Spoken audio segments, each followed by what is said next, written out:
আবার ওই বাগমারা 15 আগস্টে মোনাজাত করেছে এক হুজুর, মাবুদ বঙ্গবন্ধুকে যারা সপরিবারে হত্যা করেছে তাদেরকে জান্নাতুল ফেরদাউস দিয়ে দাও। কে তুই এই কথা কলু? আমি ওর থাকলে খুঁচে মাটি দিল তুই কবার কলু কি, তুই কলু কি রে? ওই শিক্ষা প্রতিমন্ত্রী কাছে আল্লাহ বঙ্গবন্ধুকে আল্লাহ তার সপরিবারকে আল্লাহ জাহান্নামের সর্বোচ্চ জায়গা স্থান দেয়। কে তুই কথা কলু? যত মানুষ আমিন কথা ওরে তুই কবুল হাজায় কি বিপদ হয়ে যাবে?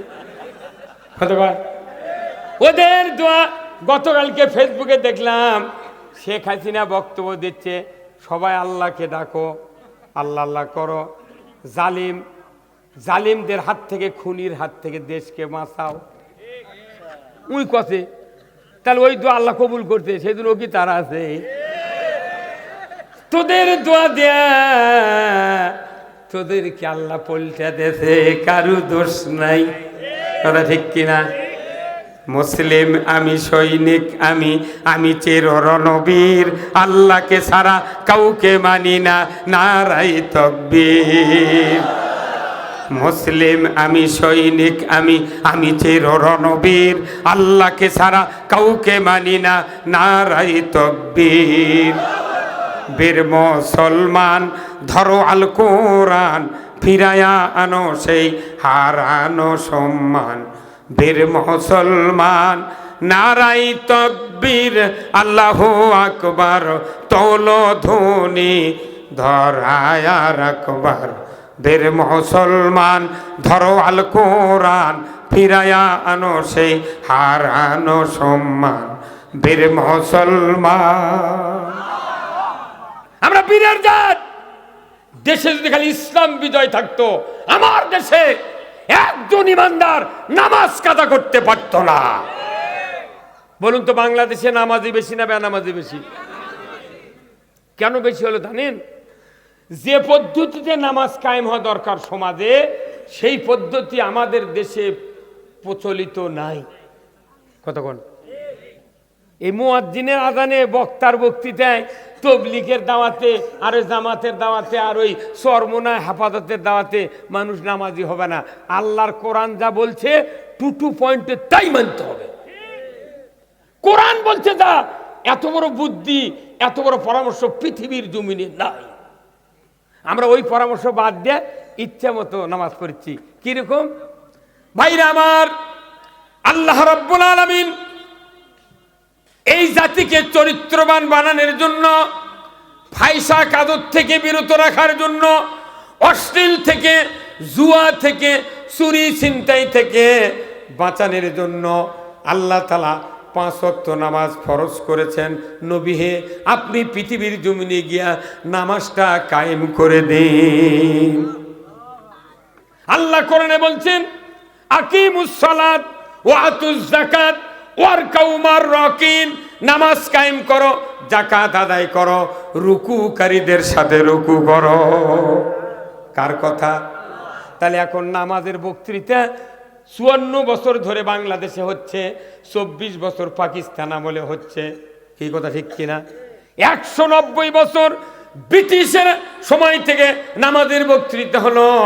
আজও যে মুয়াজ্জিন মসজিদে আযান দেয় দিনে 5 বার, বছরে 1825 বার দেখা যায় মুয়াজ্জিনের আযান শুনে গ্রামের 6 আনা মানুষ মসজিদে যায়, 10 আনা মানুষ বাড়িতে থাকে। আর একটা সুখবর হলো, যে মুয়াজ্জিন আযান দেয় ওর একটা বেটা জুম্মাত যায় না। কি উন্নতি! হ্যাঁ, কোন মুসল্লিরা কয় না, হুজুর তুমি যে মুয়াজ্জিন মসজিদের, তুমি আযান দাও, তোমার বেটাকে জুম্মাত আসে না, তুমি বাড়াও। হ্যাঁ কতক্ষণ? 30 বছরের মসজিদের ইমাম ইমামতি করে, যে মোতাল্লি বেতন দেয় ওই মোতাল্লি দোয়া কুনুত জানে না। মুসল্লিরা নামাজ পড়ে, অজুর ফরজ 4টা সিরিয়ালি কভার পারে না। এমন একটা প্রতিষ্ঠান জুম্মা কোনো প্রশ্ন ধরে না, ইন্টারভিউ হয় না, লেখা হয় না, পড়া হয় না, যে মানুষ যেভাবে ঢোকে ওই মানুষ ওইভাবে বার হয়ে যায়। রাইস মিলের হলারে ধান দিলে চাউল বাড়ায়, কতক্ষণ রাইস মিলের হলারে ধান দিলে ডেলিভারি মুখ দিয়ে চাউল বাড়ায়। আপনি যদি 3 বার যদি ধান দেন, 3 বারই যদি ধান বাড়ায়, আপনি কি ওই মিলো তার ধান লিয়ে যাবেন? খালি আপনি কি বন্ধ হবেন, আরো মানুষ কবেন উঠি যাস না ভাই, কতক্ষণ রে উঠি যাস না ভাই, ওর মিলো ধান লিয়ে গেলে চাউল বাড়ায় না। সারা দেশের মানুষ বুঝবি ওর মিল খারাপ, ওর মিলত ধান লিয়া যাব না। ভাইরা আমার, যে মিলত চাল বাড়ায় ওই মিলত ধান দেওয়ার সাথে সাথেই চাল বাড়ালো, প্রত্যেকটা ধান ফেটে ফেটে ওই মিল চাউল বার করে দিল। কিন্তু আপনি চালের মালিক, চাউল বাড়ানোর সাথে সাথে এক ঠিকই হলো, দ্বিতীয় বাঁকড় যখন দেয় তখন আপনাকে হলারম্যান বলে ভাই দেখো তো চাউল কীরকম হচ্ছে, এইরকম করে দেবো কি দেবো না। তখন আপনি চাউল নিয়ে মুখের ফুৎকার দিয়ে দেখেন ভাই লাল হচ্ছে, না সাদা করে দাও। তখন ওই হলারম্যান চোখ বড় বড় করে তাকাছে, মানে উদ্দেশ্য কি যে তুই কাল ঢেকি দেবে না খালু, আর আজ 30 সর্ষের মটর দিয়ে দিচ্ছি, তাও তুই আবার সাদা করছু কথা কর। তখন বললেন না ভাই শোলের মাও কষে, বাংলাদেশের মিয়া মানুষের দোয়াই দিলে গিয়া মরদ মানুষ বাঁচিচ্ছে, কতক্ষণে গা বইয়ের কথা করছে ভাই শোলের মাও কষে রে, না সাদা করে দে ভাই। তখন ওই হাতুল্লিয়া ওই ছুরির এই মুড়ে থাক বাড়ি, এই মুড়ে থাক বাড়ি মারলো। তখন করতে দেখো করছে না হয়নি, তখন আবার করছে চালন 5 মুখে দেওয়া হলো, দেখো হয়নি। যখন ঝাপড়ি সরে ডেলিভারির মুখ দেওয়া যখন বাম হাতের বৃদ্ধাঙ্গুলি চাপ দিয়ে ধরিছে, তখন চাউল সাদা বার আছে। তখন করছে ভাই এখন হ্যাঁ ইনকে বিনে চাপে সাদা হয় নাই। আমার ভাইয়েরা বলুন তো, হলারত থেকে যদি চাউল খারাপ বাড়ায়, ধান মিশ্রিত হয় বাড়ায়, তাহলে মিশিংওয়ালার দোষ না হলার ম্যানের দোষ? তাহলে ওটা হলো চাউল তৈরির হলার, আর মসজিদ হলো মানুষ তৈরির হলার। মসজিদ মানুষ তৈরির হলার, কিন্তু মসজিদের কমিটি সহ ইমাম যারা আছে এরা চাপ দিবার পারে না। কারণ কি, কমিটি দেখা লাগবি ওরা আল্লাহর পক্ষে না কার পক্ষে। কোরআন শরীফের সূরা তওবার 18 নম্বর আয়াত আল্লাহ তাআলা বলছেন ইন্নামা ইয়ামুরু মাসাজিদাল্লাহ মান আমানা বিল্লাহ ওয়াল ইয়াউমিল আখির ওয়া কামাস সালাতা ওয়া আতাজ যাকাতা ওয়া লাম ইয়াখশা ইল্লাল্লাহ। আমার শিবগঞ্জের ভাইয়েরা, পীরবের ভাইয়েরা, দুঃখের সাথে বলতে হয় মসজিদ এত বড় গুরুত্বপূর্ণ প্রতিষ্ঠান, যে মসজিদের কমিটি লৌহে মাহফুজে আল্লাহ তারা তৈরি করে দিয়ে রেখেছেন। এর ম্যানুয়াল কি, এর রুল কি, আর আইন কি, এই আইনে তুমি মসজিদের কমিটি বানাবে। যদি এই আইনে মসজিদের কমিটি বানাতে পারো, ওই মসজিদে যে মানুষ ঢুকবে ওই মানুষটা শ্রেষ্ঠ মানবতার দরদি নেতা হয়ে বাড়াবে। এই মসজিদ ছিল মসজিদে নববী, রসুল ছিলেন ইমাম, কমিটি ছিল যোগ্য। ওই জন্য 10 বছর উমর ফারুক রসুলের পেছনে নামাজ পড়ে অর্ধেকটা পৃথিবীর রাজত্ব চালান শিখিয়েছে। উমর ফারুক গভীর রাত্রিতে মরুভূমির প্রান্তরে ঘুরছেন, হঠাৎ করে দেখে দূর দেশে টিম টিম করে একটা ল্যাম্প জ্বলছে, বাতি জ্বলছে।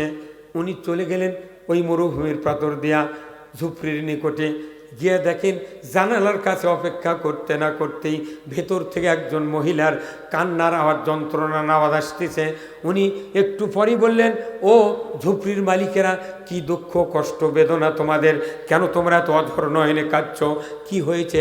একজন তো মহিলা, একজন ছেলে, কি হয়েছে বাবা একটু আমাকে বলো না, কি দুঃখ যন্ত্রণা কি বেদনা? ভেতর থেকে আওয়াজ আসলো, পথিক আপনার কাজে আপনি চলে যান, আমাদের যে দুঃখ বেদনা আপনার শুনে কোনো লাভ হবে না। উমর ফারুক দ্বিতীয়বার বললেন, বাবারে একটু বলো না, যদি তোমাদের এই দুঃখের আমি যদি একটু ভাগী হতে পারি, তোমাদের দুঃখ লাঘবের জন্য যদি একটু চেষ্টা করতে পারতাম, হয়তো তোমরা উপকৃত হতে পারতে। তখন ভেতর থেকে একজন বেদুইন ইহুদির বাচ্চা বলল, রে পথিক, আমার স্ত্রী গর্ভবতী, প্রসব বেদনা উঠে গেছে, নিমিষের ভেতরে এত তীব্র জটিল হয়ে উঠেছে, এখানে কোনো নারী নাই, মহিলা নাই, আমি তার স্বামী, আমার স্ত্রী বেদনার চোটে কাঁদে, আমি তার সাথে কাঁদনের সহভাগী সহমর্মিতা বোধ করে আমি কাঁদতেছি, এখানে আমার কিছু করার নাই, জানি না সন্তান প্রসবের কি বেদনা, আমিও তার কোনো সাহায্য করতে পারি না। এতটুকু বললেন ইহুদি। উমর ফারুক আমিরুল মুমিনিন, অর্ধেকটা পৃথিবীর বাদশা, মুহূর্তকাল দেরি করলেন না, দৌড়ে চলে গেলেন নিজের বাড়িতে। যা বললেন, আব্দুর রহমানের মা, তুমি তাড়াতাড়ি করে ওঠো, ওঠো ওঠো ওঠো, এত তাড়াহুড়ো কেন, কেন আমাকে এত তাড়াতাড়ি উঠতে বলছেন? বলে, প্রাণের স্ত্রী, আজকে জান্নাত আল্লাহ তাআলা বিক্রয় করে দিবেন, তুমি যদি ওঠো জান্নাতটা তুমি কিনতে পারবা। জোরে কন্যা মারহাবা। উমর ফারুকের স্ত্রী বললেন, আপনি তো সারা রাত ঘুরে ঘুরে জান্নাতের জন্য লাফিয়ে লাফিয়ে বেড়াচ্ছেন, দরজায় দরজায় ঘুরছেন, আপনি কেন কিনলেন না? উমর ফারুক বললেন, প্রাণের স্ত্রী, যে জান্নাত আজকের রাত্রিতে বিক্রয় হবে, ওই জান্নাত পুরুষের জন্য নয়, ওটা নারী জাতির জন্য।